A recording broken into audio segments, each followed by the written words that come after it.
A little bit louder. Give me your loudest clap possible. I was a band kid. I got band claps. Hold this. I'm gonna give you. There we go. That was it. Okay, we're lined up. Hello, I'm Rollins. Rylee Reynolds. And we are Running Our Mouths podcast. Jingle pending. Welcome to episode 2. Welcome. This is probably going to go up beginning of October because editing. So welcome to Spooky Month. In honor of Spooky Month, we're doing Spooky Stories. Spooky Stories. In front of one of the most haunted buildings on campus, Tillman Hall. Tillman Hall, named after a racist? Very racist. Very racist. Yes, I knew he was bad. I just forgot which kind of bad. He's a very racist man, and there's been multiple petitions to get him renamed. And the school wants to rename him, but they have to go through the South Carolina Historic. They actually did. They renamed it to, like, Main Hall. They just haven't changed the sign. Oh, really? Yeah, it was like a year ago. Okay, well, it's renamed. I think it's Main Hall. I don't know. Anyways. Still. Tillman's very creepy.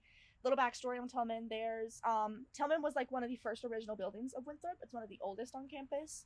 And the 4th floor is actually condemned because you will fall through it. However, Winthrop does ghost tours every October.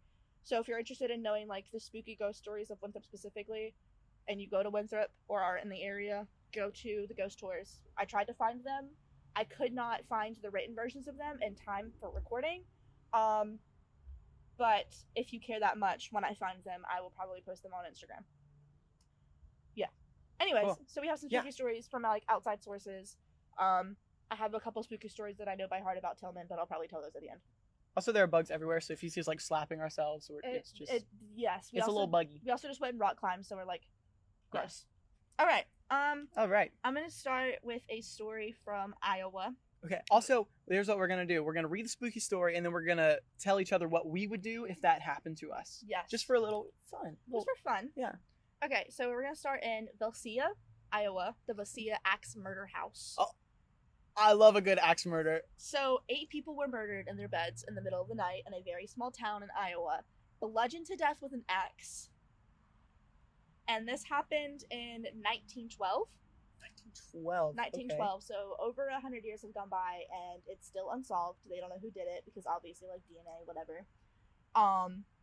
And there was the family, and then there were 2 girls who spent the night with their friends who were also murdered. And they do, like, day tours, but you can also pay to stay overnight in the house.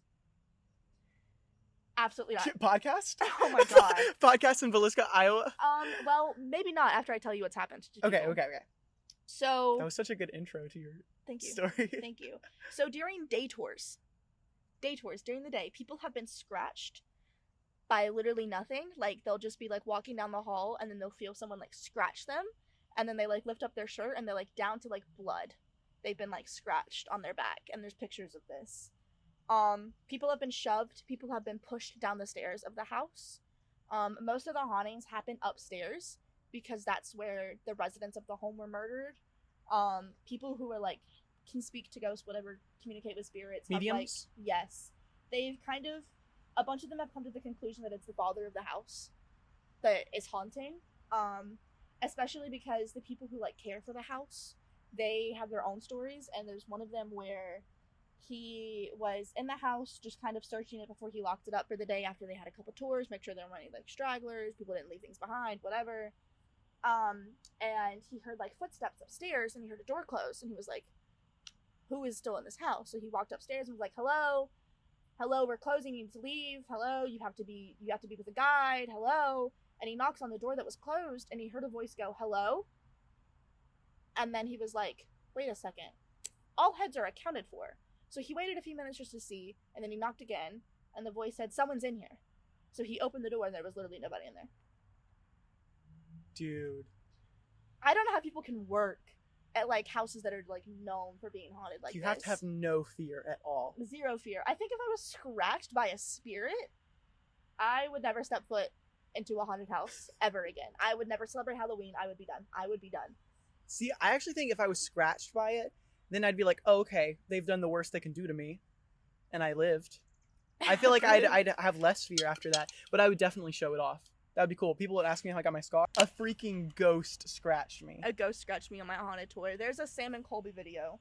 It's like an hour long, if you're interested, about this house where they went and stayed overnight in the house.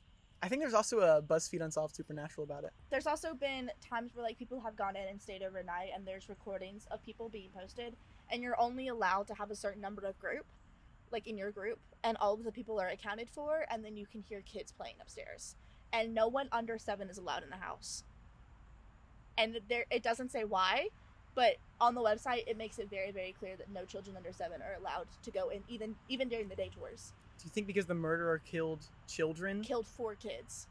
No, more than 4 kids. So they don't allow children into the house. That's a good call. Anyways, that's my first story. Okay, if I heard someone say someone's in here and then went in and no one was there, I would run. I would absolutely run. I would not be there any longer, there especially would be no if it was further night. investigation. I don't care if somebody's in this house. I'm out of there. If I was alone. If I was with people, I would still be massively freaked out, but I think I would stay. If everyone else stayed. Everyone else. If everyone else stayed. If no one else, I'm out. Out of there. Okay, this next one, I'm just getting it from Reddit. So, and I'm going to read it just like off the page here. Okay. My parents were very strict about us children getting out of bed at night. Even if we just got up to go to the bathroom, they'd get extremely angry, so naturally I'd be as quiet as humanly possible if I ever had to go at night. This included not turning on any lights in the room I shared with my little brother or anywhere else in the flat. So I memorized the way to the bathroom by literally counting the steps so I could get there and do the thing in complete darkness. So, one night I climbed out of our bunk bed, turned right, walked 3 steps, and grabbed the door handle. Except there was no door handle. There was only thin air. I thought I must have miscounted my steps, so I took another one, nothing, and another one, and bumped straight into a table. This was highly confusing because the table was supposed to be at the wall opposite of our bed. But I figured our parents must have moved it in front of the door to stop us from leaving our room at night. I really had to go though, so I tried to climb over the table, only to bump into the wall behind it. I started to panic because clearly the door that had always been in that exact spot had just vanished. I frantically searched the wall with my hands, threw a bunch of toys on the floor in the process, and finally started crying, waking everybody up. When my parents came and turned the light on, I was horrified to find that the entire layout of the room had changed. The bed was in the wrong spot, so was the table and the bookshelf, and the door was slightly right to where the table was supposed to be. Even the hallway outside was all wrong. I was certain there should be a wall to my right when I leave the room, but instead you had to turn right to reach the living room, while to the left there was the only door to my older brother's room. It took hours to calm me down, and I still couldn't quite believe that our room didn't look completely different from the day before. There was even a situation a couple years back where I was describing my childhood room to a family friend, and my dad, who was within earshot, became very confused because they never knew that format of the room existed. So this kid just woke up in the middle of the night in a different multiverse or something. Bro. I mean, cannot imagine, because like you know your room. You know your room. You know. Like there's no way that like like he got into bed in the same spot he'd gone to bed in his entire life. And then it was woke up and it was completely different. Like I would be freaked out if all the furniture was moved, but his house was literally different. Like the doors and this layout of the house. I think I would probably like pitch a fit until they took me to like a psychiatrist or like a mental professional, because that's crazy. I would never get over it. In my life, I would never get over that. I don't think I would be able to like sleep soundly in that room for months. Like I would just sit in bed at night with all the lights on and just watch. Because if that's possible, anything is possible. Like literally anything in the world. Freaky, dude. That's terrifying. Okay, my next one is kind of just like where I grew up, Herzog Park. It's a park, obviously.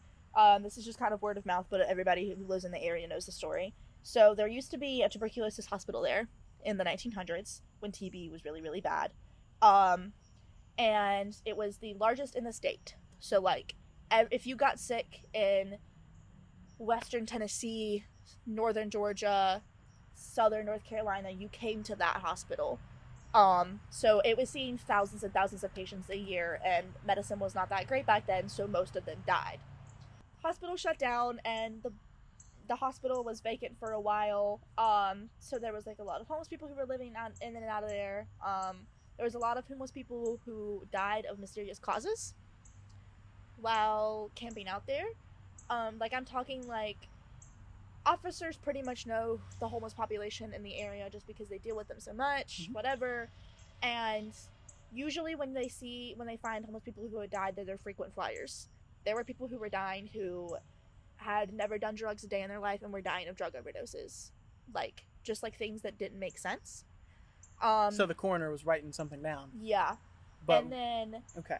Then the building got repurposed as kind of like a rehabilitation center for ex-cons.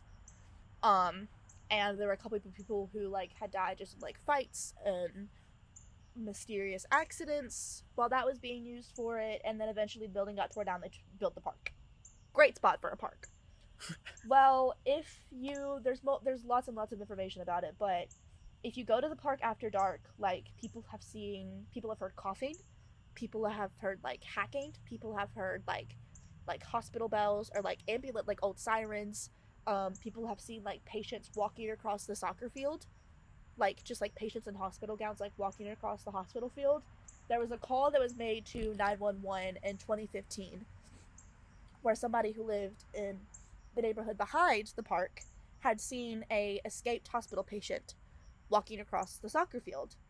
And 911 got there pretty fast because patients don't just leave the hospital in their hospital gown and don't take their clothes with them unless they're severely mentally ill. So they thought that a severely mentally ill person was just running amongst in the suburbs. So the police responded pretty fast, and this park is massive. And the soccer field is in the center of the park. There is no way that somebody who is in a hospital gown could make it across the entire park and out of that area that fast.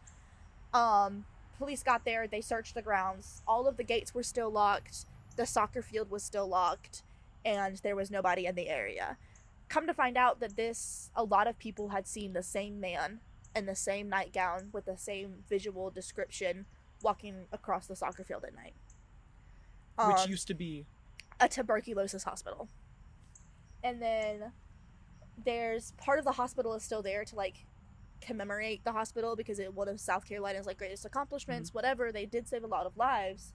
And it's like the doorway, the front door to the hospital, where tons and tons of people have gone in and out of, dead or alive, really sick, in their dying days, visitors, loved ones after they've passed.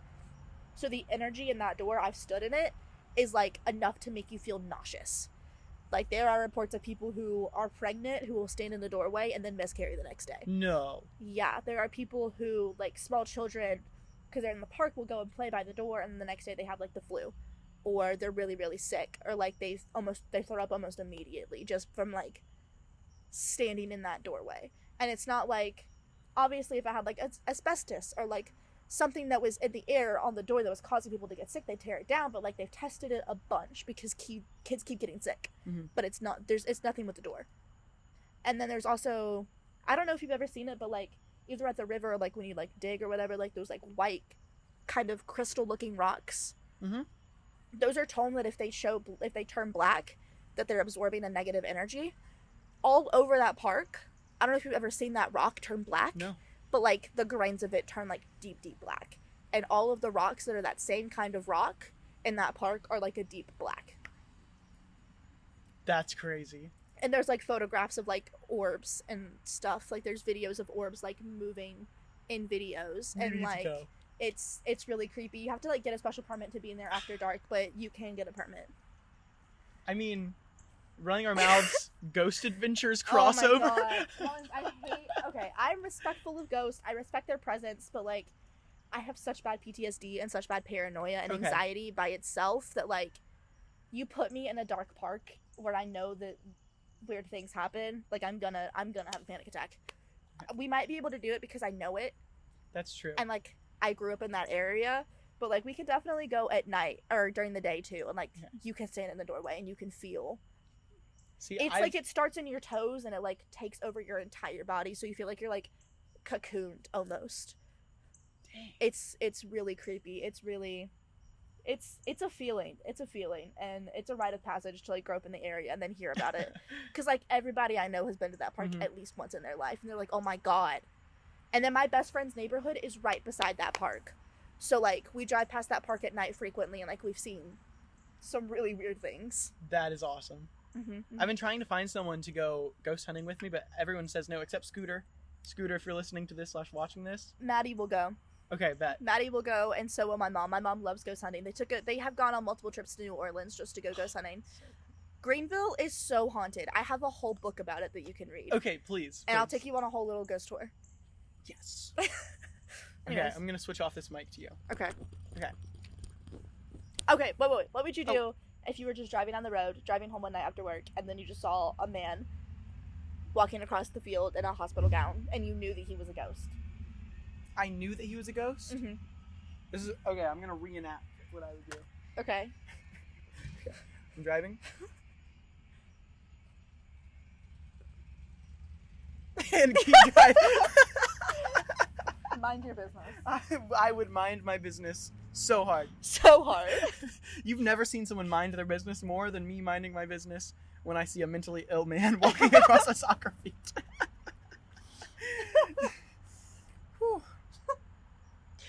Okay, I just need to make sure this is the one that I'm... Yeah. Okay.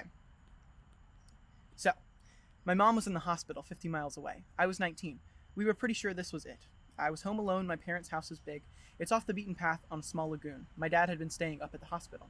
That night, I went to bed about 1 a.m. I was playing on my laptop. My room was in a separate wing of the house. It can be sealed off with a single locking door. The door was shut but not locked. I have always been scared of the dark, so I had the lights in my wing on. So was the closet light.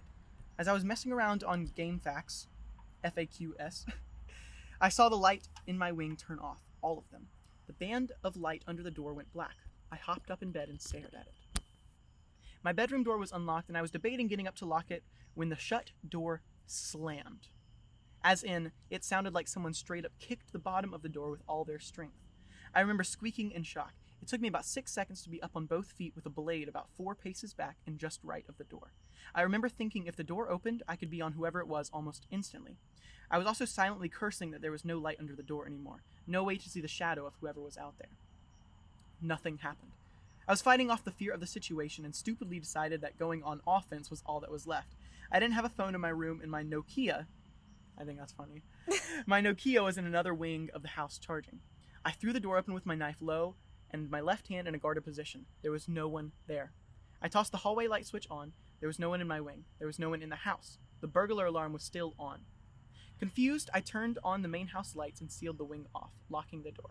I went back to my room and just sat there with my laptop open. My bedroom door now had a slight bow in it. At the bottom with a kick. A couple hours passed with me warily lying in bed. Around 3 a.m., the lights under the door went dark. Now I was terrified. My knife seemed pretty insignificant, and my previous dumb courage had ran out. I scooted my bed against my bedroom door, grateful the door opened inward. It all felt so wrong, like something was angry with me. I retreated to my closet and waited for the sun to come up.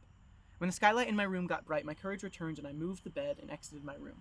The wing door had been unlocked, which required a key from the other side. I heard footsteps coming down the stairs in the main house and realized my dad was home. I felt a little foolish, as obviously he had been the one responsible for turning the lights off the second time. I lead my greeting with, "Oh, so it was you that turned all the lights off?" He looked at me and replied, "What? I got home about 10 minutes ago." That sounds like the house I was house sitting for got broken into. While I wasn't there. They didn't take anything. We couldn't figure out how they got in and out of the house, but like, it was apparent someone had been there. There was like a muddy footprint on the toilet, like things were moved, nothing was taken. So like, I had to convince myself that like this person was after me, because like, why else wouldn't they take like PS4s and like wallets that were laying out and cash that was laying out and guns that were laying out? Like, why didn't they take any of this? Well, the next night I was like I'm fine, I'm safe, whatever, all the windows are locked, all the doors are locked, whatever, I'm okay. Well, then that very next night I heard like metal against the window in the next room, and I was like, nope. So I called 911. It took them 30 minutes to get there, and I was by myself at a house that was not mine. And I remember the officers like searched the yard, whatever, and then the next day I like went out there when it was daylight, and there was like footprints in the mulch because it had rained the day before, where like someone had obviously been like walking and standing outside the window.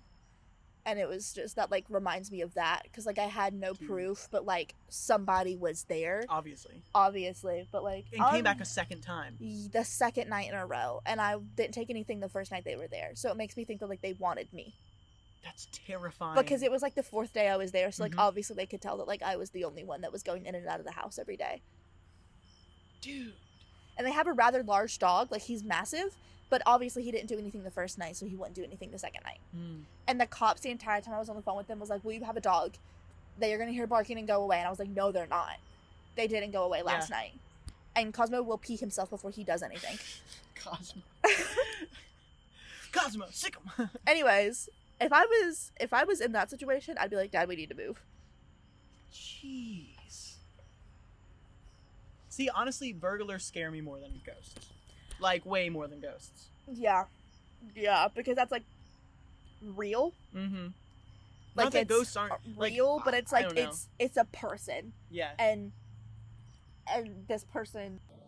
Editing Rylee here. Hello. There's a popping noise behind the audio. For the next few minutes, done everything I can to take it out. It won't go away. But it's because the wind was pushing the little clip on the mic against the mic, and we didn't notice at the time. So there's a clicking noise. I apologize. Please try to overlook it. Okay. Goodbye. This person can kidnap me and take me elsewhere. Exactly. A ghost can't kidnap me. Exactly. A ghost can hurt me. I mean, we don't know. I mean, maybe nobody's lived to tell the tale. if a ghost heard that, I'm just kidding. I keep like looking back and like checking my surroundings. Me too. I'm so freaked out. It's getting a little creepy actually reading. It's getting really creepy. I don't know if you can tell, but you can't see our faces anymore, just the laptops. The lights in Tillman came on. Here, bring that way so they can see. Oh. The lights in Tillman came on. And the lights upstairs in the 3rd floor are on, which means that they're currently rehearsing for the haunted tours. Oh. Rehearsals for that has started. Cool. So, yeah. Very cool. Okay, I have a couple more. I don't know which one I want to do. Okay, I'm gonna do this one because this one is 2 stories put in one, but it's about the same thing. Okay. So, it's about Oakland Cemetery in Atlanta. And, this cemetery has been around since, when does it say? The 1800s. 1800s. Okay, so we got some bodies on it. And was used for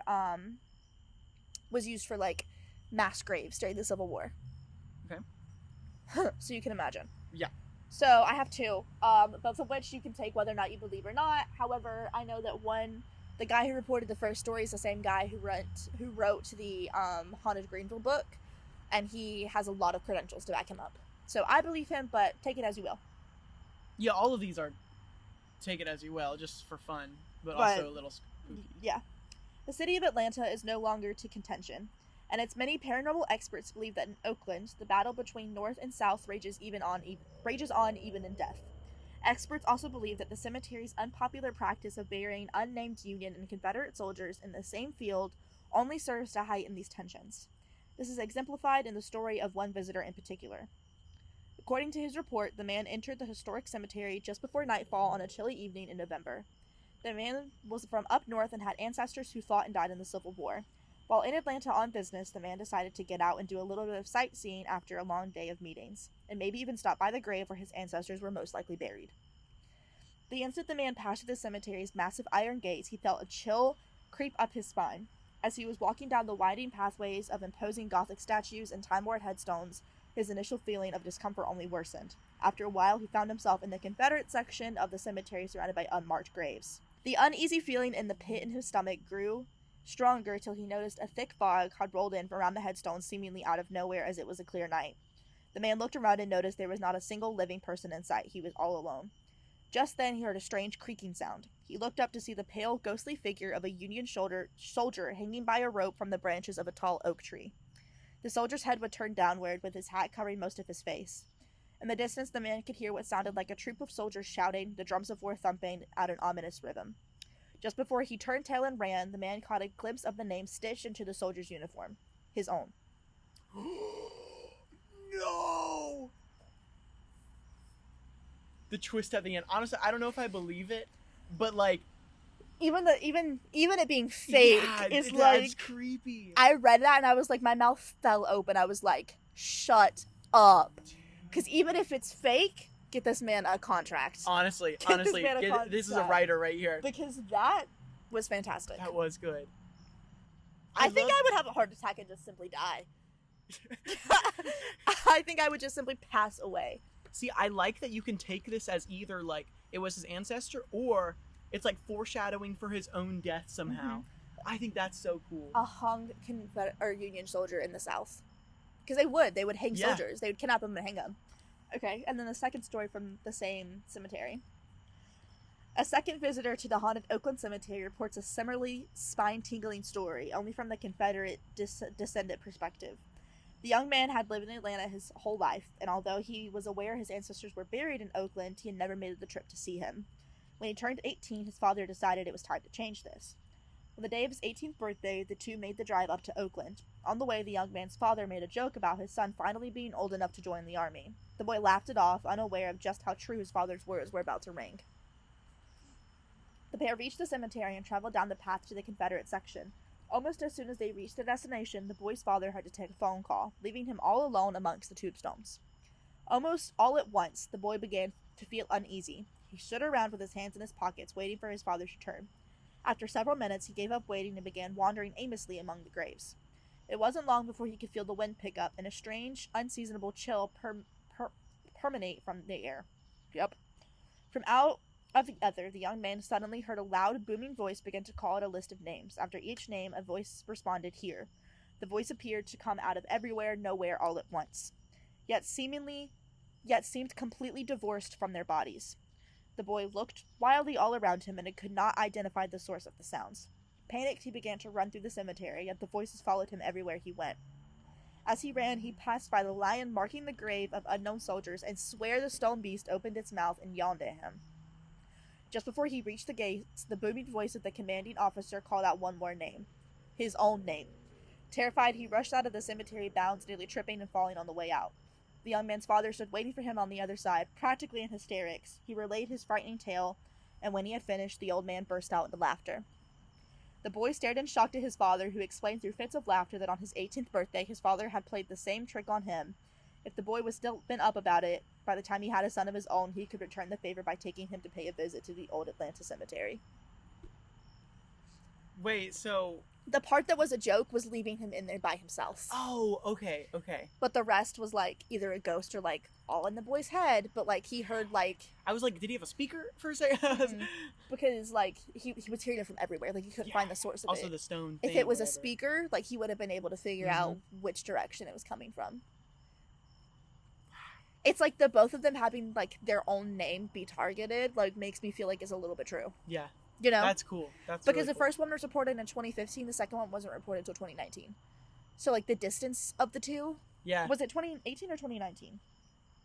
I don't think it said in here, like, when I read, but... And the sources, I think it said 2019 for the second one. So, like, the distance between the two... And, like, this website wasn't originally published until after the young man visited with his dad. So it wasn't like he read... Right. That the first one had their name called out. Interesting. It was like a roll call. It was like, that's Lieutenant and Charles. Again, even if it is fake, that's such a good story. Yeah, so good. Okay, I've got a short and sweet one right here.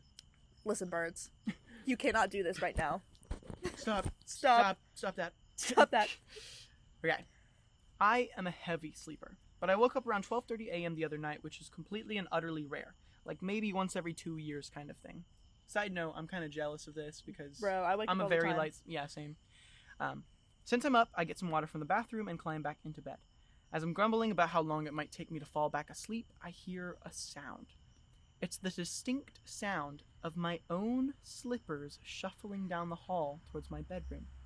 I recognize that sound very well, and I know it wasn't the people on the floor above me or anyone in the hall. I'm getting the slippers. They're getting thrown away. See, this leads me into... So, honestly, one of the things that scares me the most is, like, things that mimic. Like, there are a ton of Reddit stories about people, or, like, voices getting mimicked, or, like, people getting mimicked. Like, you see something that someone says something to you, and then later on you talk to them like, that never happened, I was never there. And that scares the crap out of me, because it could even be a dog, it could be a person. What if I'm talking to you right now, but you're something mimicking Rylee Megan, and you're actually going to murder me? I'm going to murder you. If this doesn't get published, they'll never know because they'll That's never get true. published. Then you, yeah. But I have a kind of like a mimicky story. So we had an American bully growing up. It's like a pit bullish dog. And you know your dog's bark. Yeah. And you learn the different types of barks that your dog has and what they mean. Well, my senior year, he got out of the gate. We couldn't find him, but he was also really, really old. So like when he didn't come back after a few weeks, we just kind of assumed that he had passed. Like he had run off to pass. Because that's what animals do. Yeah. Well, a year later, I'm talking Christmas the next year, and this dog has been gone for a long time, and he was old. He had a lot of health conditions. Like, there was no way that he was surviving in the wild, but he was also, when we got him, he was trained to kill anyone he didn't know, and we had to untrain him from that. But with strangers, it was still bad. Someone had to be with a member of the household for them to enter the house. Mm-hmm. So we know that there was no way that someone could have taken him in safely. So there's no way that he is still alive. We have accepted it by that, whatever. I wake up Christmas morning. I was really, really sick before. I had COVID. I had just gotten over it. And I walk out of my bedroom to go downstairs because we're opening gifts, whatever. And I hear Chief barking in the backyard. And I was like, there's no way. There's no way. So I run downstairs. I run into the backyard, and he's not there. And I'm still hearing him bark. Oh my god. And it got louder the closer I got. However, my childhood dog, Cayman, is buried in the backyard. And the barking was coming from where Cayman is buried. But it wasn't Cayman's bark. Mm-hmm. It was Chief's bark. Dude, that... But it was coming from Cayman's grave. And, like, I was like, maybe he's on the other side of the fence. So I stood up on the fence and, like, looked over the tall one that our neighbors behind us have, and there was not a dog in sight. And so I walked away, and I stood on the porch, and I called him, and I was like, Chief Payne, come here. Mm-hmm. Come on, let's go eat, whatever, like, thinking maybe he's in the area, maybe I'm hearing wrong, whatever. And then I heard him bark, and I heard him get closer and closer and closer, and at this point, I can see around me 360 degrees, and there's no bark. There's no dog. But, like, I'm hearing this dog bark as if he was standing at my feet. Oh my gosh. I guess you don't have to answer what would you do. It was, like, scary, but it was also comforting. Yeah. Because, like, we didn't get to say goodbye, and we didn't get to go on his annual Christmas car ride, because that was always his Christmas present, was to go on a car ride. Mm-hmm. And we didn't get to take him, so it was kind of comforting for, like, on Christmas to, like, hear him bark. Yeah. So it was, like, more of a comforting thing for me, and I didn't tell anyone in my family. So when y'all listen to this, it'll be the first time you heard about it, because it was, like, just a me thing. And I came back in the house, and I was like, did y'all hear that? They were like, no. And I was like, I swear I just heard Chief barking. And they were like, mm-mm. Huh. And I just, like, left it at that. Because, like, if I was the only one that heard it, like, I was meant to hear it. And I just kind of take it as, like, a sign that, like, Chief is still with me. Yeah. Anyways, that wasn't my next ghost story, but... Okay, if we're sharing personal stories, I've got a few. So... I have some on here that are from, like, our house. Okay. So when I was very little, I would, like, wake up with bruises all over me. And not, like, all over me, but I would, like, randomly have bruises sometimes when I woke up. And I actually forgot about this until, like, very recently. Mm-hmm. But, I don't know. I could have just been, like, falling and not realizing it. Jeez!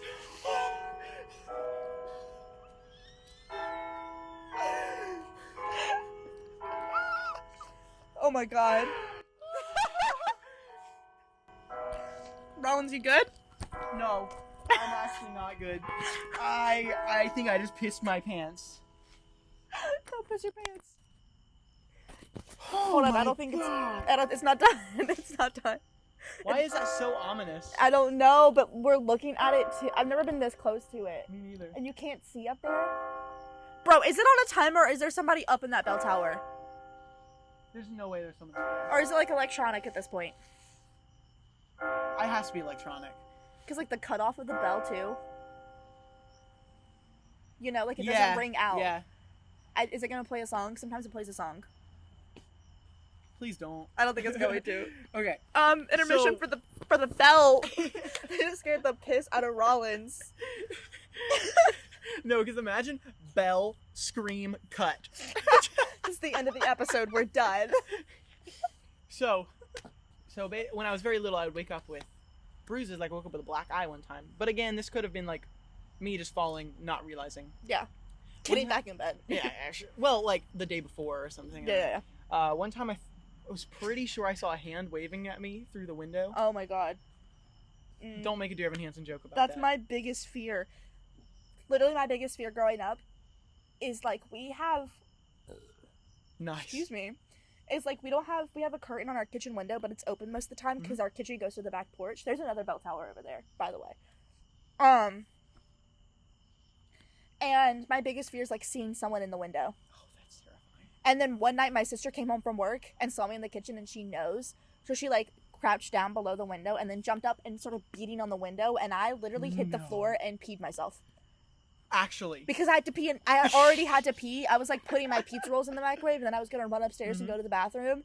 So I was dancing as I was doing stuff. That's how bad I had to pee. So I literally peed myself in my kitchen floor. Anyways, oh no, I tried to like swat a gnat off my screen. Oh, gross. Okay. Okay. Where did my notes? I still got more. Oh, so, sorry. Apparently there was a lot of creepy stuff that happened in that house, but I was too young to really know about it. My brother knows, my mom knows, but I couldn't tell you. We had the house like saged a few times just because there was weird stuff. The upstairs frog always felt really creepy when I was younger. Like I wouldn't go up there by myself. Don't know why. But eventually that became my room and it was fine. I didn't feel anything. But there was always a creepy vibe in that house. And then when we moved to our new house, for the first couple months we lived there, like doors would close on their own. Door handles would jiggle. My brother's door would be locked when he woke up, and it was all around one specific spot in the closet, in my brother's closet. And so one time, my mom was sleeping in the guest room. I don't know why. She was just hanging out, I guess. And she woke up to something growling in her face, but there was nothing there. She described that as it was like coming towards her, and then she woke up, nothing there. Nothing. And so have you heard of incubuses? Incubus and like succubus and all that? I don't know, but the incubuses are like spirits that assault women, like sexually assault women. That's not good. There's another place. It's in the Haunted Greenville book. I'm gonna keep plugging that book. But there's a wedding venue that used to be a mansion of a really wealthy guy, and then they turned it into apartments. And there was the author of the book lived there with his mother. And he remembers there was like one time where he heard his mother screaming, and he walked in and there was obviously something holding her on her bed, but there was nothing there. Oh my god. But like it was apparent that like there's something was pushing her into her bed. That is so creepy. We have multiple stories. My sister probably remembers them better. Can I just finish? I have like one more. No, you're good. You're good. Okay. This is the last one. So I saved the best for last. So one time my friend Kaylee was over and we were hanging out watching TV like really late into the night. I think we were watching Gravity Falls actually. And people are pulling up behind us. It's okay. Keep going. Okay, yeah. So then she just gets up randomly and she's like, "Did you see that?" And I was like, "What are you talking about?" "Did you see that?" And I was like, "No." And she was like, "Are you joking with me?" And I was like, "No, I have no idea what's going on." Apparently she saw a face in my mirror.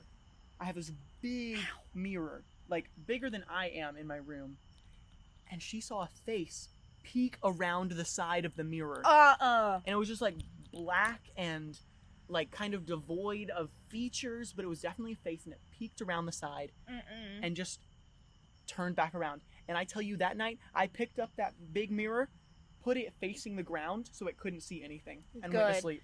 Good. There's also a thing where you like have to make sure that you don't have two mirrors facing each other. Yeah. Because it becomes a portal. Bro, I walked into my friend's house one time and she had just decorated, and she had some like weird things happen, and like it was her first apartment, like she had just moved in by herself, whatever, and she had some things happen. And I walk in her apartment, I was like, no wonder you just created a portal into your apartment. Where my house sits, there were multiple Civil War battles there. And like when we were like digging to like build our new fence, or like digging to like build my gymnastics bars, like we're digging deep, digging big holes. We made a compost pile in the backyard, so like we dug like 4 feet down in total, but pretty wide for our compost pile. And one day it was my sister and I's chore to like go like help dad dig. Well, my sister and I love and I loved digging growing up. My sister and I loved digging growing up, so we were like, heck yeah, well we're going to town. And we've, like, found, like, horseshoes from, like, that are, like, have dates on them from, like, way back when. Anyways, so growing up, we had these 3 friends, the Thompson kids, and they'd come over because we had a pool, and they would swim, and then we'd play manhunt in the yard when it got dark. Well, there have been multiple times where, like, we have all of the kids, all 5 of us, ran in the house, being like, there's people in the yard, there's people in the yard. And so the adults have gone outside, and there's nobody in the yard. And when you're younger, you can, like, you are more intact with the paranormal, whatever. That's why kids are in tune with the paranormal. Yeah, that's why kids are, like, the subjects of, like, ghost movies. Right. But, like, there have been times where, like, my sister and I would be, like, in the driveway drawing with chalk after the sun had gone down, and, like, we have seen people, like, men fighting in the yard, and, like, gone inside to go to our dad and be like, there's men fighting in the yard. Like, just, like, stuff like that. And then our actual house is haunted by an old lady, her granddaughter, and their cat. Because there have been multiple things that have happened in our house that are just unexplainable. For instance, nothing has ever happened in my room, but my bed used to face my door, and when I was little, I slept with my door open. And there have been multiple times where, like, I would wake up in the middle of the night, and I would just see someone standing in my doorway. Like, I would just see an old woman in my doorway. Or, like, I'd see a cat. And my sister, on multiple occasions, and my mom have seen all 3 of them. Dude. Yeah. I'm gonna share another one that I got. Okay. I got you this to switch one. off of the mic? Yes. I can hold it. Okay. I got this one off of Reddit. Okay. I just copied and pasted it because Okay, let's do this one, and I've got one more, and then let's call it there. Okay. House party. It's titled House Party. House party. Backstory. I live in the UK. When I was 14 and at high school, I went for a sleepover at a friend's house. She lived in quite a big old house at the edge of a small town. She was always saying it was haunted, but no one believed her. That night, her parents were going out, and they said they'd be back late and not to wait up. We watched movies and ate junk food for a while, then went to her room, got into PJs, played on her new DS. We played for a while, and then eventually nodded off. We slept for a long while. At around 12:30 a.m., something jolted me awake. I realized I could hear voices and nudged my friend and said, I think your mom and dad might have brought back some friends home with them. She turned to face me and grunted, that's not my mom and dad. I've been telling everyone for ages that my house is haunted. I still didn't believe her and went to go meet her parents. I got to the top of the stairs and looked down into the entrance hall.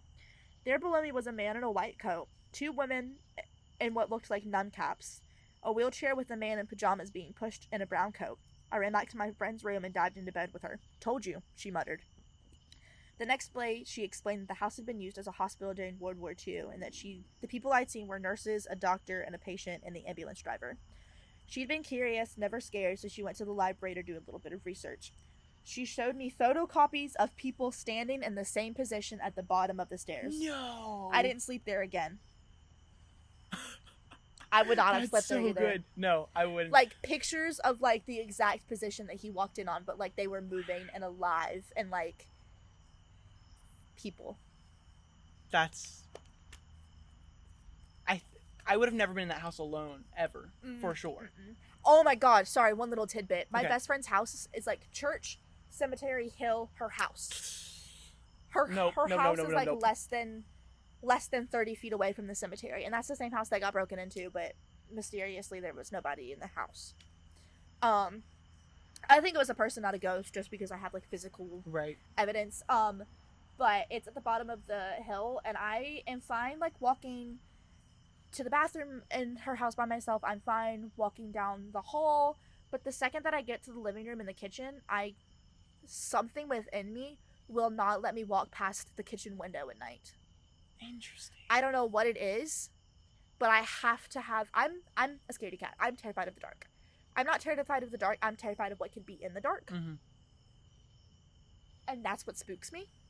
But, like, I'm not so scared to where I won't, like, walk in front of windows if I have to. Like, I'll still do it. Right. But, like, there's been times where I've almost chosen to, like, pee my pants because her stepbrother's in their shared bathroom and the other one's on the other side of the kitchen from the window. But I refuse to walk in front of that window. And I don't know what it is, but, like, something within me won't let me. Interesting. And I've always, like, a fun little tidbit about Tillman. Sometimes people will, like, see someone jump off of the top of Tillman. Yes. Oh my gosh. Because someone did jump off of the top of Tillman. And I've seen it so many more times than regular people have. And Like I don't... from right there? Yeah. Like, can you see it? It's right above where you can see, like, right up there. Yeah. Like, the top of the bell tower. Because you can get up there. Mm-hmm. And there was a man who jumped off the top and literally died right there. Oh my god. And I've seen it a lot more times than people should have. And the first time I saw it, I literally came running over here because I thought... Okay. I'm gonna be real with you. It's the sign. It's the sign. The what? What are you looking at? I swear I just saw a shadow pass in front of that window on the right. Mm-hmm. Right to the right of the door, mm-hmm. and then it didn't continue into the door. Well, like they're it was also just there. rehearsing for the haunted house, so they could be just standing there. Okay, fine. They could be standing there. Don't freak me out like that, Rollins. I have to walk in front of Tillman so much. Don't do that. I live next to Tillman. I'm just saying what I saw. Okay? Anyways, because you can see it from the back side of the building, so when I'm walking to my dorm at night, I will see it. And, like, I came running over here expecting there to be somebody, like, laying dead. Like, I even heard, like, the... onto the concrete. How many times have you seen it? Last year, I only saw it 3 times in total. This year, we've only been here for about, like, a month and a couple days. I've seen it maybe 6 times. 6 times? This is a regular occurrence. Yeah. And then also the man in front of Johnson. Have you heard about him? No. There's a man who kind of looks like... I don't know if you've seen it. It looks like Jack Black wearing a long white-haired wig. Okay. And, like, a coat. Like, a brown coat. And the first time I saw it was with Maddie. And Maddie and I are walking. We're both very aware of our surroundings because it was dark, whatever. So we're both, like, turning around looking multiple times. Well, the first time I turned around, he's there, whatever. I was like, maybe that's just a professor I haven't seen, whatever. And then Maddie turns around, Maddie sees him, and then I went to go check again to see how close he was to us, and he is gone. But we're standing in that weird in-between point between Roddy and Johnson where there's nowhere for him to go. Mm-hmm. He either crosses the street and we would still be able to see him, or he would have walked straight into the wall of Johnson. We were, like, in front of the Kiner room. Right. He was gone. Oh my gosh. There was nowhere for him to go. And then Maddie asked Biff about it the next day. And, like, Biff, Gunter Shine, Matt Farrell, all 3 of them said that they've seen him. Other students have said that they've seen him. Wow. And he's, like, only on that one stretch. And I think that he might have been, like, a professor here that has, like, passed on. Dude, I have to walk past that to get to my apartment. Good luck. Ah. Good luck. Okay. All right. Okay. One last one. One last one. One last time. One last one. So, this is the same thing that happened in that house. There's just a story I forgot to tell. So, one night, I just sat up in bed at like 11:30, 12. And my dog, huge black Labradoodle, is just... Okay, you were right. There's people in there. Okay, fine. So, this dog is just running up and down the stairs, barking, for like 5 minutes. And I have no idea what's going on. I don't want to go out there. He's such a sweetie, but like, he was younger then, and like, once he gets in like a mood, like, it's kind of hard. Are you okay? Bro, I swear to God, I just saw someone walking over there in front of the tree. In front of that tree or in front of this tree? No, that tree. Right there. Right there. You shut up right now. Because...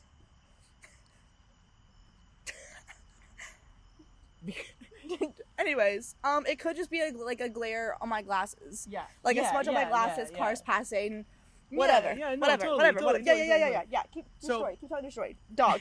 My dog is running up and down the stairs, and this is going on for 5 minutes. Mm-hmm. And then, I'm a pretty religious person, and so there were many times throughout my stay at this house where I would just like pray and try to like clear the house. You know?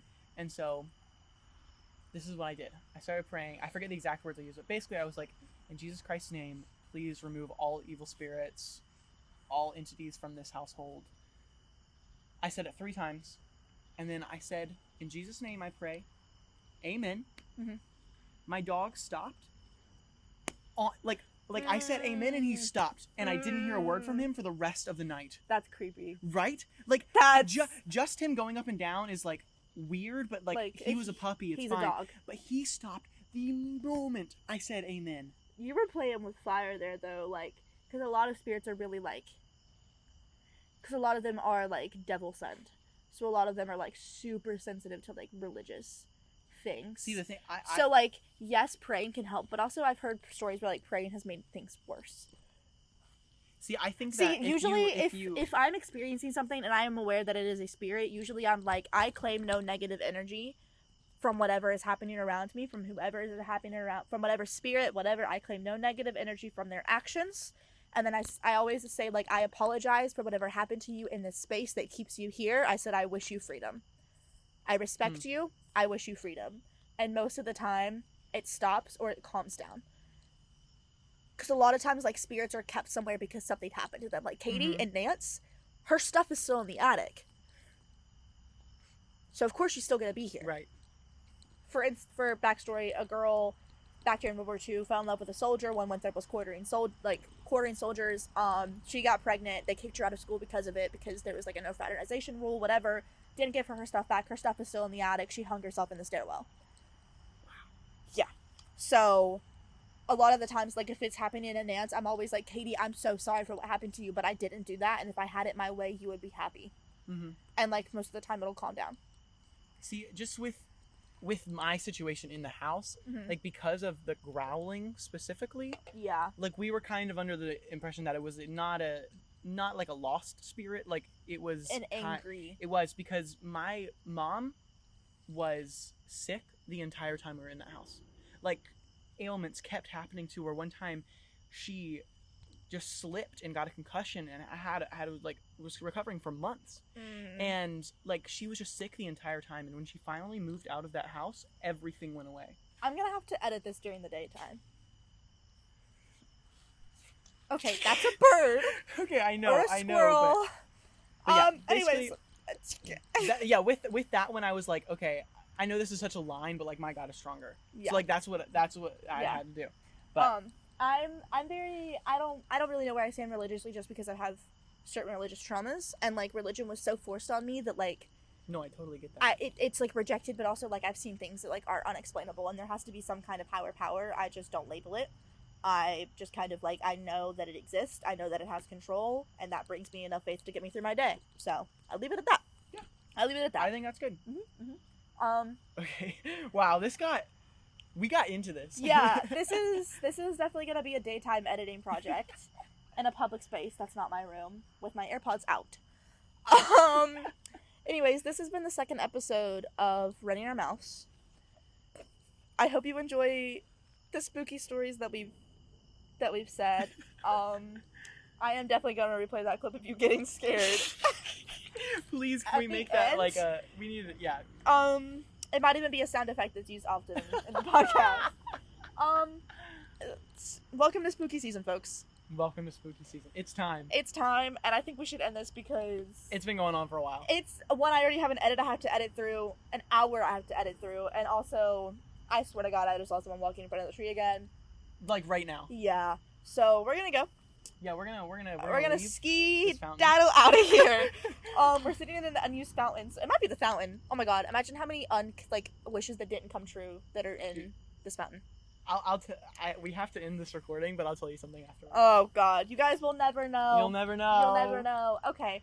Bye, guys. Bye. Rollins and I, after we finished filming, we went exploring the different haunted places on campus. I want to walk with you this way to see if we see something. I'm not going to tell you what to look for. I'm just going to see. We went to the little chapel. Yes, we went to the little chapel because that's where the first Winthrop president and his wife were buried. And we were sitting, like, looking at the building, whatever, and then we looked in the window. We didn't see anything. Well, then after we get done looking in the window, I took a picture of the back of the statue of the president. And we heard, like, when you try to open a door that's locked, but you don't know it's locked, so it just kind of thumps. We heard that from the door beside us. Well, then we were walking the opposite direction and saw a flash of light come from a rock. Same exact spot? Same exact spot, same spot, light. Different colors. And then we, like, hold on, I want to stop for a second so I don't go that way while I'm talking. And we inspected this rock. No light, no camera, anything. No. There was nothing. And then we were sitting on the rock looking at a far right window.